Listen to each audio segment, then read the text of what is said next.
Hello and Jai Swaminarayan to all. Today for standard 11 science we are going to continue our chapter 9.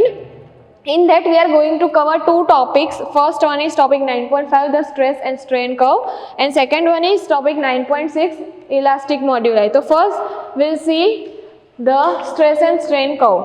For that we'll take a curve. As you all know that according to Hooke's law, in previous video I told you that there are many materials that follows the Hooke's law, that was that stress is directly proportional to strain.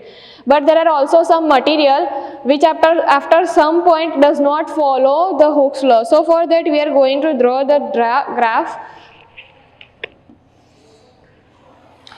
Let us assume that there is a substance which follows the Hooke's law at this particular point. We'll name that point as A. Now this is the stress line and this is strain. Now at this particular point the stress and strain are proportional, but after some time stress will become constant and the object will suffer from some strain. So there will be a curve. We'll name this point as B. After some time from point B, the strain will increase. We'll name this point as C, and then after passing from this point, stress and strain will become proportional. It will reach to point D at this point. Now up till this is the yield point.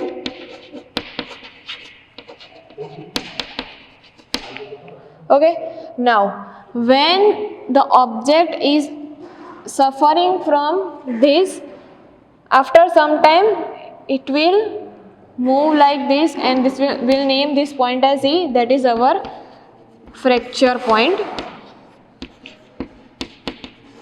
तो basically क्या होता है कि जब हम अपने किसी object को, यहाँ पे हम वो लिख लेंगे, जब ऑब्जेक्ट पे स्ट्रेस पड़ेगा और स्ट्रेन उस टाइम उस पर स्ट्रेन भी पड़ेगा, तो जब स्ट्रेस और स्ट्रेन के प्रोपोर्शनल होगा तो यहाँ तक वो ऑब्जेक्ट हुक्स लॉ निभाएगा. लेकिन जब स्ट्रेन बढ़ जाएगा तो ये थोड़ा कर्व हो जाएगा और स्ट्रेस जो है इस यहाँ से इस पॉइंट तक कांस्टेंट हो जाएगा. फिर क्या होगा कि ऑब्जेक्ट थोड़ा और स्ट्रेन एक्सपीरियंस करेगा और ये इस पॉइंट तक आएगा. अब इस पॉइंट के बाद थोड़ा स्ट्रेन तो होगा ही, स्ट्रेन जितना होता है उतना होगा ही, उसमें जो कांस्टेंट स्ट्रेस था वो थोड़ा ऐड होके थोड़ा स्ट्रेस और स्ट्रेन मिक्स हो जाएगा. लेकिन इस पॉइंट पे जब स्ट्रेन बढ़ता है तब ऑब्जेक्ट ने अपनी जो इलास्टिसिटी है वो थोड़ी खो दी है और उसने जो डिफॉर्मेशन जो हुआ है वो परमानेंट डिफॉर्मेशन हुआ है. इतनी अमाउंट का, ए से बी तक की अमाउंट का परमानेंट डिफॉर्मेशन ऑब्जेक्ट में हो गया है.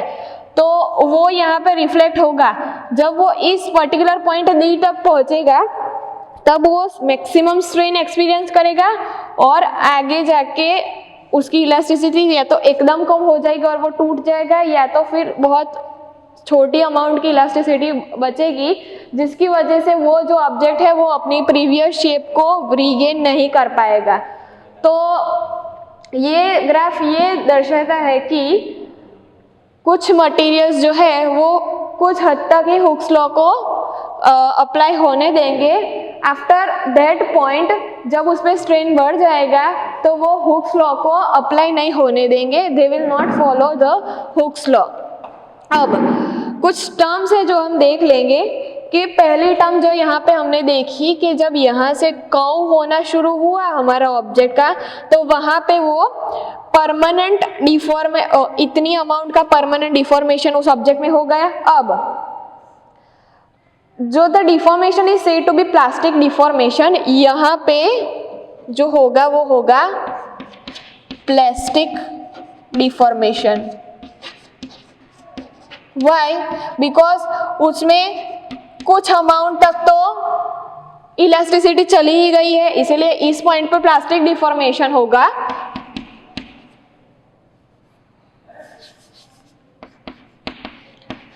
और जब वो इस पर्टिकुलर पोजीशन पे होगा तब वो इलास्टिक डिफॉर्मेशन कहेगा।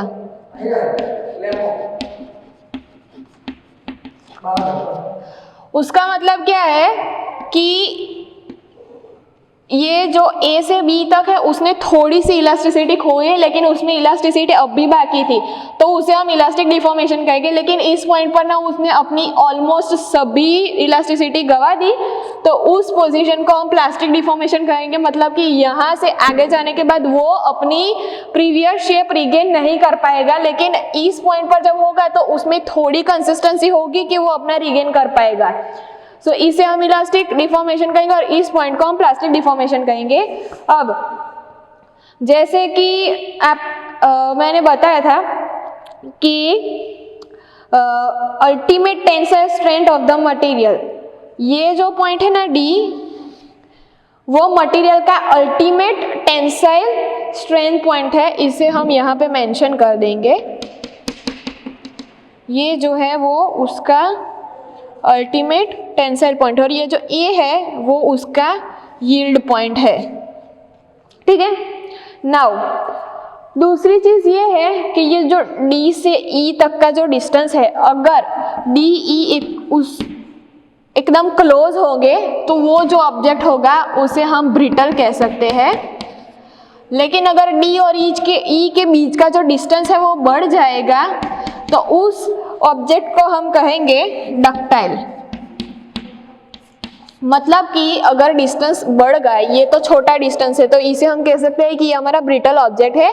ये पूरी तरह से नहीं टूटेगा, उसमें शायद इलास्टिसिटी एकदम कम हो गई होगी या थोड़ी सी क्रैक वैक आ गई होगी। लेकिन अगर ये डिस्टेंस सपोज यहाँ से यहाँ तक बढ़ जाएगा, E यहाँ पे होता है सपोज, तो ये डिस्टेंस बहुत सारा होता है, और ये डिस्टेंस इतना सारा होता है कि हमारा जो ऑब्जेक्ट है वो डक्टाइल बन जाता है, या फिर हम कह सकते हैं कि ऑब्जेक्ट पूरा का पूरा टूट ही जाता है। सो ये दो पॉइंट्स है कि D और E के बीच में अगर कम डिस्टेंस होगा तो ऑब्जेक्ट ब्रिटल होगा, और D और E के बीच में ज़्यादा डिस्टेंस होगा तो हमारा ऑब्जेक्ट होगा डक्टाइल। अब एक और एग्जांपल मैं लूँगी कि हमारे अंदर, हमारे बॉडी के अंदर एक ऑर्टा नाम का टिश्यू का एक ऑर्टा होता है, ऑर्टा।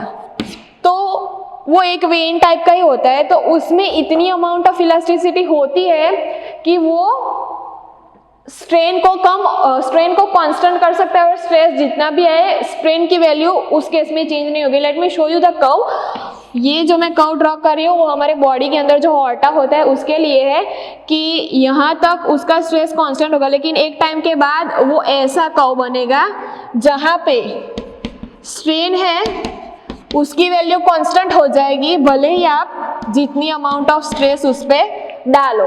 सो ये पर्टिकुलर कर्व है, वो है ऑर्टा का। और दूसरी चीज इस वाले ग्राफ में नोट करने वाली ये है कि यहाँ से यहाँ तक का जो पॉइंट है ना, नहीं A से नहीं C से, यहाँ से यहाँ तक का जो डिस्टेंस होगा ना, वो उसने सपोज 1% कवर, लेस देन 1% का उसने वो जो स्ट्रेन है वो एक्सपीरियंस किया होगा, यहाँ O से C पॉइंट तक। Now talking about our aorta, so aorta में बेसिकली इतनी इलास्टिसिटी होती है कि उसे जितना भी स्ट्रेस दो उसका स्ट्रेन कांस्टेंट ही रहेगा, उसका स्ट्रेन ग्राफ जो है वो नहीं बढ़ेगा, वो स्ट्रेन कांस्टेंट ही रहेगा, स्ट्रेस भले ही बढ़ता जाए। सो ये द ऑर्टा का Hooke's law. Secondly, there is no well defined plastic region और which can be stretched to cause large strains are called elastometers। इसका मतलब क्या है कि स्ट्रेन जब कांस्टेंट हो, भले ही आप स्ट्रेस जितना भी दो, स्ट्रेन कांस्टेंट हो जाएगा तो उस पर्टिकुलर को हम क्या नाम देंगे, इलास्टोमर्स। सो ये था कॉन्सेप्ट हमारे स्ट्रेस एंड स्ट्रेन कर्व का। Now will move to our next topic which is elastic moduli. Elastic moduli का थोड़ा सा जो पोर्शन है वो इस ग्राफ के ऊपर ही बेस्ड है। सो ये ग्राफ हम एक बार फिर से सिंप्लिसिटी के लिए ड्रॉ कर देंगे।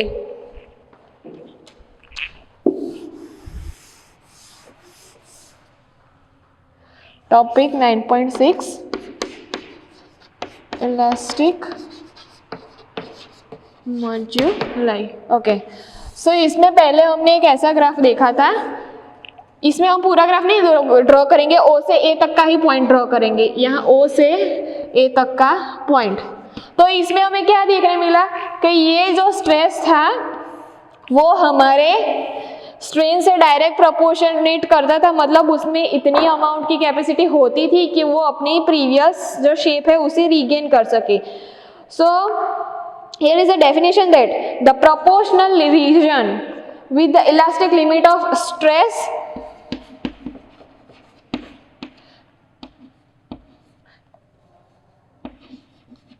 and strain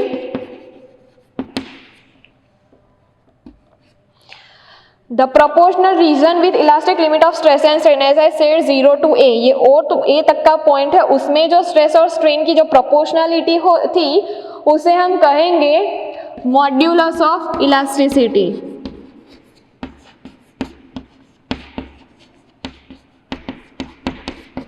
मतलब कि हमारा ऑब्जेक्ट जो हुक्स लॉ को फॉलो कर रहा है उस प्रॉपर्टी को हम कहेंगे मॉड्यूलस ऑफ इलास्टिसिटी। अब ये तो था इलास्टिक मॉड्यूलाई का बेसिक कॉन्सेप्ट, इसका एक सब टॉपिक है टॉपिक 9.6.1 यंग्स मॉड्यूलस, सो वो हम देखेंगे।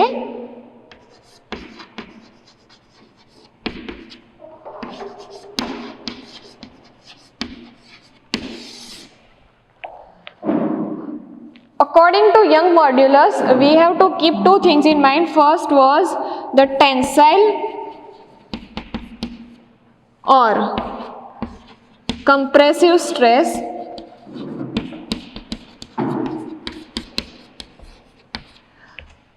इसे हम डेल्टा के सिंबल से डिनोट करेंगे, और दूसरा हम लेंगे लॉन्गिट्यूडनल स्ट्रेन,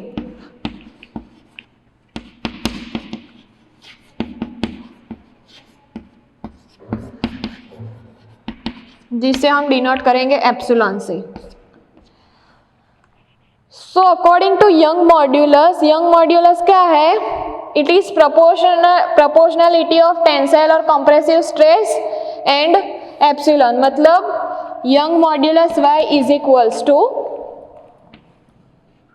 कंप्रेसिव और tensile stress divided by longitudinal strain. अब जब हमने टेंसाइल और कंप्रेसिव स्ट्रेस को लिया है तो इसका जो मैग्नीट्यूड की वैल्यू है वो भी आएगी। सो जो टेंसाइल और कंप्रेसिव स्ट्रेस, जैसे मैंने आपको कहा कि स्ट्रेस के जितने भी टाइप्स होंगे उसकी जो मैग्नीट्यूड वैल्यू होगी वो सेम होगी, तो इसकी मैग्नीट्यूड वैल्यू क्या थी? F divided by A। और जो लॉन्गिट्यूडनल स्ट्रेन था, स्ट्रेन में लॉन्गिट्यूडनल स्ट्रेन में क्या था कि स्ट्रेन तो डायमेंशनलेस और मैग्नीट्यूडलेस वो सब होता है, तो उसमें तो कोई यूनिट आती नहीं थी, इसीलिए पहले टेंसाइल स्ट्रेस का और फिर कंप्रेसिव स्ट्रेस का लेंगे, तो उसके बेस में क्या हमें मिलेगा? F by divided by delta L by A। मतलब ये कौन सी इक्वेशन है? हमारी इक्वेशन 9.1 और 9.2 जो हमने स्ट्रेस और स्ट्रेन के केस में देखी थी। लॉन्गिट्यूडनल स्ट्रेन की वैल्यू थी क्या थी? Delta L bye its original shape. अब जब ये जो इस तरफ चला जाएगा तो y की वैल्यू हमें क्या मिलेगी? y will be equals to F into L divided by A into delta L। मतलब इसकी मैग्नीट्यूड की वैल्यू थी F डिवाइडेड बाय, और लॉन्गिट्यूडनल स्ट्रेन की फॉर्मूला दी गई थी delta L divided by L। अभी ये जो है वो डिनोमिनेटर में चला जाएगा, न्यूमरेटर में, और A जो है वो डिनोमिनेटर में आ जाएगा, तो हमें कुछ ऐसी वैल्यू मिलेगी y की, that F multiplied by L divided by A multiply by delta L। So this is the formula for Young's modulus. और उसका जो स्ट्रेन तो है वो डायमेंशनलेस क्वांटिटी है, जैसे कि आपको पहले भी बताया था, लेकिन जो उसका जो यूनिट होगा वो ये टेंसाइल स्ट्रेस और कंप्रेसिव स्ट्रेस जितना ही होगा, मीन्स उसका यूनिट होगा न्यूटन मीटर पर स्क्वायर इनवर्स। सो ये तो था हमारा यंग मॉड्यूलस का concept. So the previous topic that we have started was topic 9.6 elastic moduli. In that we covered its first subtopic, which was Young's modulus. Today we will continue the topic 9.6.2 determination of Young modulus of the material of a wire. Before starting this, I want to clear one thing that as per government's information, your syllabus has been reduced, and in that reduced syllabus few topics of topic 9.6 are also removed. So the topics that are removed in this 9.6 were topic 9.6.4, 9.6.3, 9.6.5 and 9.6.6, and the topic this is that is after this was topic 9.7, that is also removed. So today the topics we will discuss are the 9.6.2 and 9.6.4. After that your chapter will be ended. So let's start with our this topic. In order to understand this, we have to do an experiment. In that, here is an object with us, and हमने इस पे दो wire इस तरीके से लटकाए हुए हैं, एक यहाँ पे और दूसरा यहाँ पे. अब ये जो वायर है वो वर्नियर स्केल, उस पे वर्नियर स्केल है.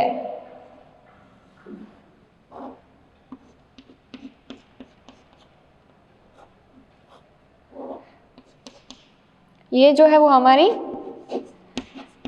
वर्नियर स्केल है और ये इस वायर से कनेक्टेड है. ठीक है, इससे हम डिनोट करेंगे V. अब दूसरा क्या है कि ये जो हमारा वायर है वो है रेफरेंस वायर.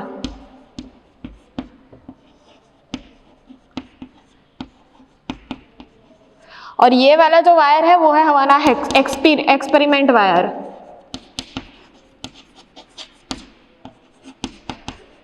अब इस वायर पे यहाँ पे हमने दो वेट लगा दिए हैं ताकि वो स्टिल रहे, और उसमें हमने तो कुछ और वेट लगाए हैं.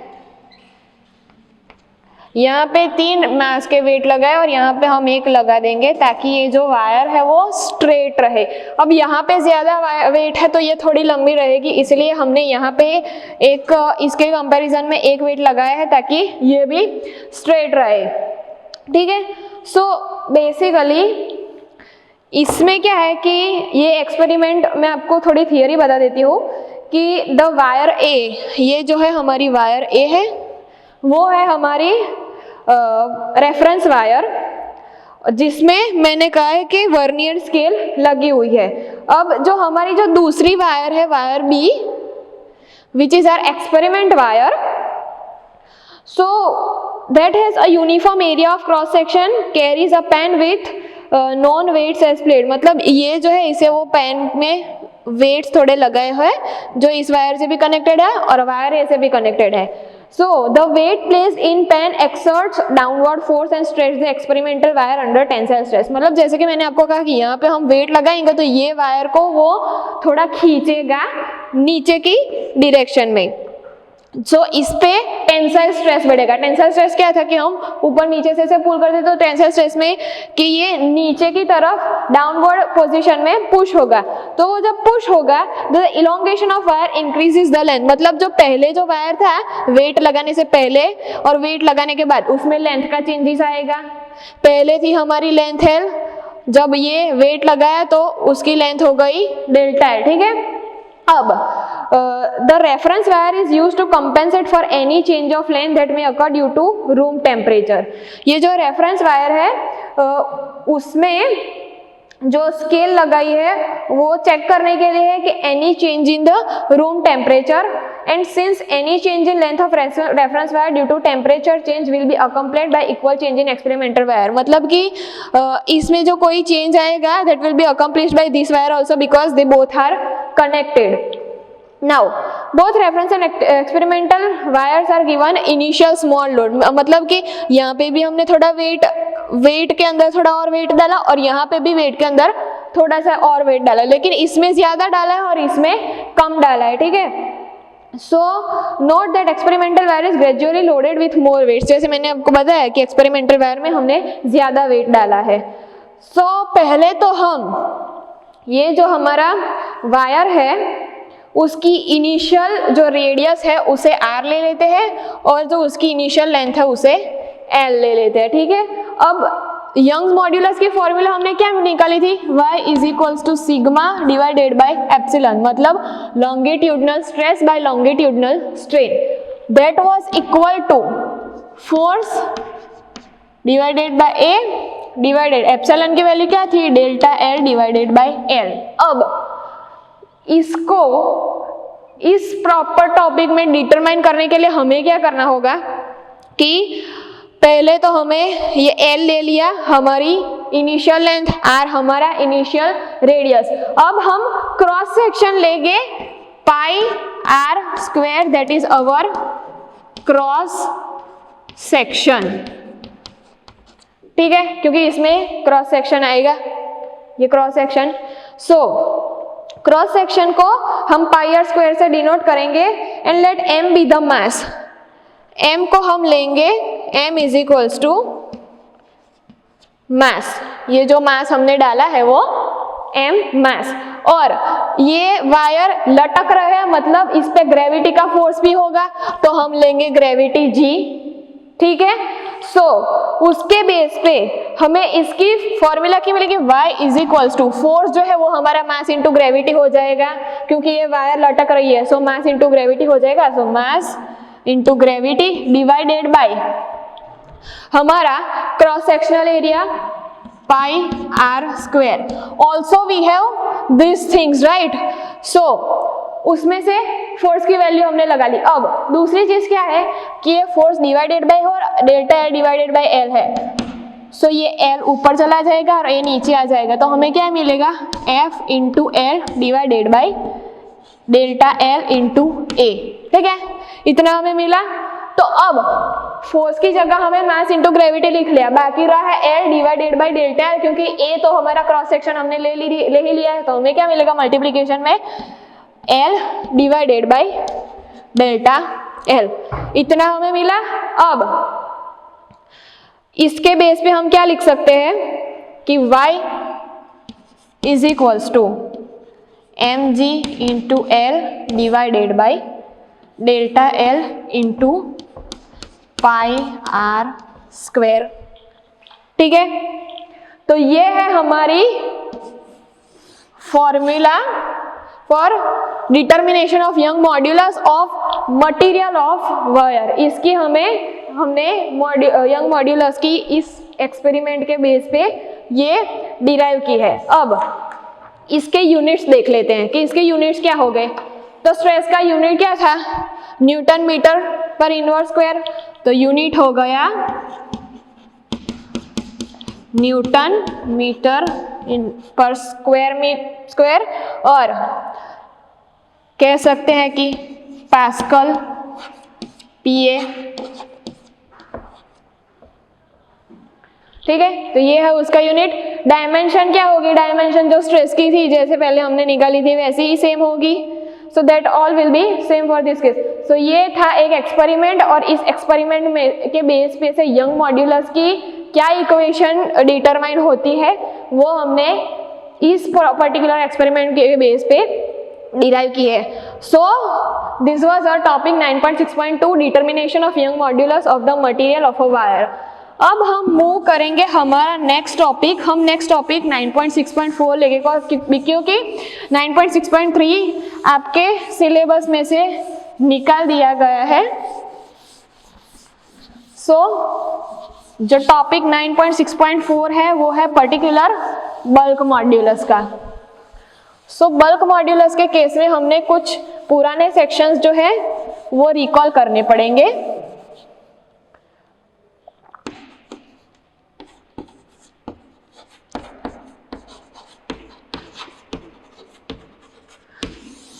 सो ये पूरा थियोरी बेस्ड टॉपिक है।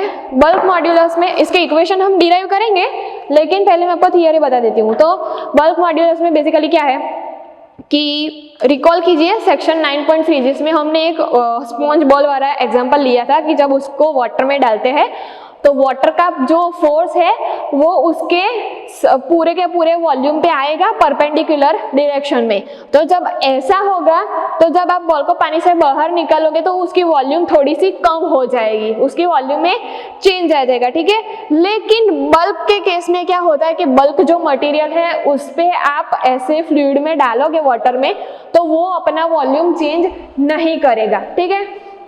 तो बल्क को हम डिनोट करेंगे B से, बल्क इक्वल्स टू B। अब जब इसको आप पानी में डालोगे तो इस पे प्रेशर आएगा is equals to minus P divided by इसके जो हमारी जो बॉल वाली एग्जांपल की जो इक्वेशन थी वो लेंगे delta V divided by V, ठीक है। अब आप पूछोगे कि यहाँ पे माइनस क्यों लिखा? यहाँ पे माइनस इसीलिए लिखा क्योंकि हमारा जो बल्क मटेरियल है उसकी वॉल्यूम पानी से बाहर निकलने के बाद भी चेंज नहीं होती है, इसीलिए उस पर जितना ज़्यादा प्रेशर डालो उसकी वॉल्यूम उतनी ही रहेगी, इसीलिए हमें यहाँ पे माइनस लेना पड़ा। तो इससे क्या होगा, प्रेशर हमारी कम होती जाएगी बल्क मटेरियल के केस में। अब जो बल्क मटेरियल है बल्क मॉड्यूलाई तो उसका जो ऐसा यूनिट है वो होगा न्यूटन पर मीटर स्क्वायर इनवर्स, यूनिट जो है उसका होगा same as newton metre inverse square, okay. तो ये तो हो गया उसका पर्टिकुलर यूनिट। अब दूसरी चीज गौर करने वाली ये है कि बल्क मॉड्यूलस B जो है वो ऑलवेज पॉजिटिव होते हैं, इसीलिए उसकी वॉल्यूम चेंज नहीं होती है। और एक और चीज है कि बल्क मॉड्यूलस का एक रेसिप्रोकल होता है जिसको हम कहते हैं कंप्रेसिबिलिटी, मतलब कि B is equals to 1/K where K is the compressibility.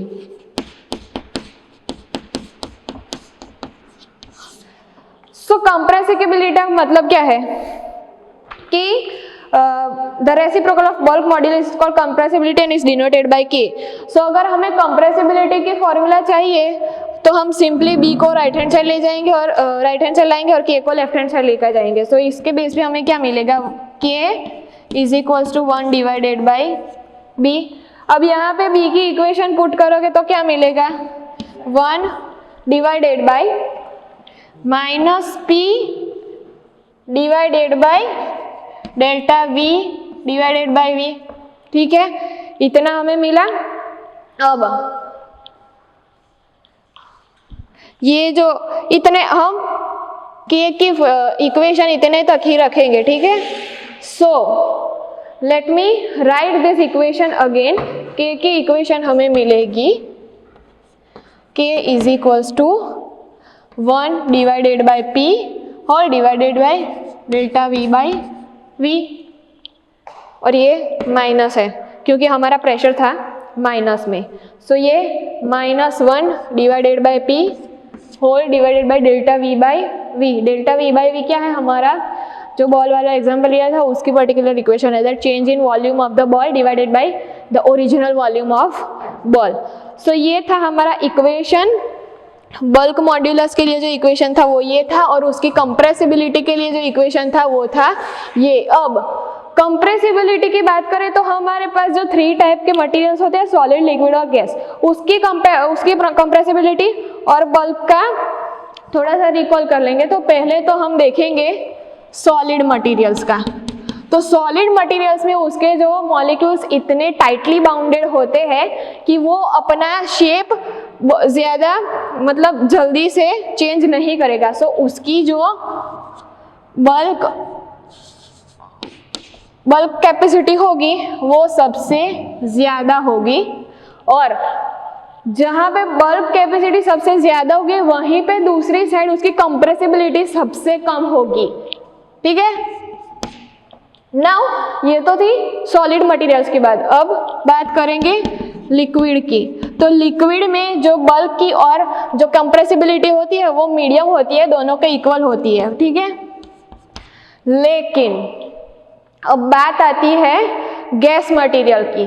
तो गैस मटेरियल के जो मॉलिक्यूल्स होते हैं वो एक दूसरे से बहुत ही दूर दूर होते हैं, और उस केस में क्या होगा कि गैस जो है वो पर्टिकुलर शेप में नहीं होती, उसकी कोई भी शेप हो सकती है। सो उसकी जो बल्क कैपेसिटी है वो कम होगी और कंप्रेसिबिलिटी दूसरे ही हैंड पे सबसे ज़्यादा होगी। सो ये था बल्क और compressibility ratio of solid, liquid and gaseous materials.